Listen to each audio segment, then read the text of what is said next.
Welcome back to The Ambassadors. I'm thrilled to dive into today's topic with you. Let's get right into it. Welcome to The Explainer. Today we're decoding a truly fascinating document from June 9, 2026 by Ambassador David Felix Wafulu. We're looking at a journey from a simple daily devotion to a massive global operation. It's an incredible deep dive, so let's just get right into it. Okay, let's dive into this. How exactly does an intimate, daily reading, something meant to guide your everyday personal decisions, somehow connect to a massive, worldwide digital operation? I mean, it seems like an enormous leap, right? You start your morning reading a few paragraphs on your phone, and suddenly, boom, you're plugged into an international network spanning continents. Throughout this explainer, we're going to trace that exact pipeline, step by step, straight from the source material. We'll see exactly how personal spirituality is ultimately transformed into this massive global mobilization. To really understand this whole operation, we first have to understand its foundation. The text grounds its entire message in this specific scripture, Proverbs 3, 5-6. Basically, the author uses this quote to lay down a fundamental baseline for his followers, the absolute, non-negotiable necessity of divine direction. Think about our human desire for certainty. In a world that's, incredibly chaotic and unpredictable, we all kind of crave a clear path forward. This premise taps directly into that universal feeling. It argues that we shouldn't rely on our own intellect or logic to navigate life, but instead we need to acknowledge a higher power to direct our paths. It's a highly effective way to capture an audience, really, because it offers absolute reassurance. And to really drive this point home, the author draws a super sharp contrast. Human understanding is explicitly described as limited. He argues that relying on it leads directly to mistakes, setbacks, and completely missed opportunities in your career, relationships, the whole shebang. On the flip side, spirit guidance is presented as, basically the ultimate hack for clarity. According to the text, leaning into this provides wisdom and what the author actually calls supernatural timing, effectively preventing those errors.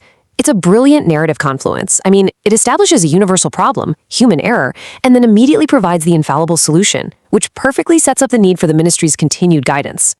Now, the author doesn't just make these claims in a vacuum. He backs them up with specific historical and biblical precedents to really validate this framework. The text points to Jesus in the Gospel of John, noting that he acted only according to the Father's will, being continually led. Then the author shifts to the apostles, specifically pointing out Philip in the book of Acts. Philip was directed by the Spirit to meet the Ethiopian eunuch, an encounter that ultimately resulted in salvation. By citing these precedents, the author is telling the reader, hey, this isn't some new experimental concept. This is the original, tested, and proven method for living a successful life. So the crucial point is how the author translates these ancient precedents into actionable, everyday steps for the modern believer. The source text provides this highly structured life application toolkit. First up, engage in prayer. Second, meditate on scripture. And third, be attentive to promptings, impressions, or repeated confirmations. It is a very precise methodology. The document is essentially offering a practical, repeatable formula. You can take this and apply it to your daily choices, ensuring you don't fall back into the trap of relying solely on your own limited understanding. Actually, scratch that. It's more like a step-by-step manual for living. And what is the promised outcome if a follower strictly adheres to these steps? Well, the text is incredibly clear about the result.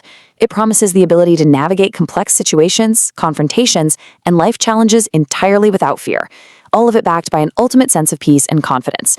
The author asserts that living this spirit-guided life literally transforms ordinary, everyday choices into divine opportunities with eternal impact. It's a profoundly powerful value proposition. If you follow this structure, you gain absolute assurance in a very chaotic modern world. Now, what's really interesting about this slide is where the document takes a massive, totally unexpected pivot. We go from quiet internal peace to a staggering number, 500 million. That's 500 million people. The source text transitions directly from daily devotional advice into a rallying cry for Operation 500 Million Souls for Christ for All Nations. This is the exact moment the document reveals its true scale. It is genuinely breathtaking to see the text evolve from a quiet reflection on personal decision-making to mobilizing individuals into a gigantic, highly ambitious global initiative. So how exactly does this ministry plan to reach 500 million people? Well, they give their followers very specific roles to play in this mission. It's like a giant puzzle and everyone has a piece. You can join as a prayer partner, tasked with daily intercession. You can become a volunteer missionary, serving in short or long-term fields. Or you can become a kingdom investor, which the text describes as supporting the vision through cheerful and consistent giving. It is honestly a masterclass in organizational onboarding. The structure is practically corporate. They offer varying levels of commitment to ensure that absolutely anyone, anywhere can plug into the operation. And this brilliantly illustrates the sheer operational sophistication of the ministry. To support that kingdom investor role we just talked about, they've built a seriously robust banking infrastructure. They aren't just, passing a collection plate. They have local accounts for Nigerian naira and dedicated international SWIFT codes for US dollars, British pounds, and euros. The ambassador's elite world outreach operates as a completely borderless multinational enterprise. They have systematically removed all the financial friction, making it utterly seamless for their global audience to contribute hard currency directly to the 500 million soul mission. But it goes way beyond the banking. Their technological footprint is vast and incredibly multi-layered. They actively funnel new followers to e-commerce platforms like Seller to purchase ebooks, titles like Understanding Born Again and Power of Prayer. While doing that, they simultaneously maintain a continuous 24/7 social net across WhatsApp, Telegram, Facebook, TikTok, and YouTube. Think about the digital algorithms that keep you hooked on your favorite apps. This ministry is utilizing those exact same mechanics. They've created this comprehensive digital ecosystem designed to keep followers continuously connected, constantly engaged, and receiving content at literally all hours of the day. Let's see how all of this builds into something truly astonishing.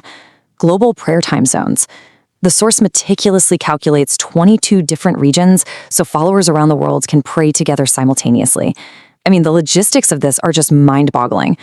Applying corporate-level global scheduling to midnight prayers means that a session in Lagos, Nigeria is perfectly synchronized with someone logging on at 6 p.m. in the United States, 6 a.m. in Indonesia, and 7 a.m. in the Philippines. It is a stunning representation of modern, synchronized digital religion operating on a planetary scale. It's just wild to think about. The document ends with a powerful, urgent directive. Prepare your heart and life for the glorious return of Jesus Christ. So this isn't just about self-improvement, right? The entire massive, multi-currency, multi-time zone digital apparatus is mobilized with this very specific endgame in mind. It leaves us with a truly fascinating question. With this level of deep digital integration and global infrastructure already in place, how will this operation continue to expand its reach in the future? It is a remarkable look at how faith, technology, and global organization intersect today. Thank you so much for joining me on this explainer, and keep questioning the data around you. Thank you for watching. Please share, like, and comment. Your host, God7, David F. Wafulu.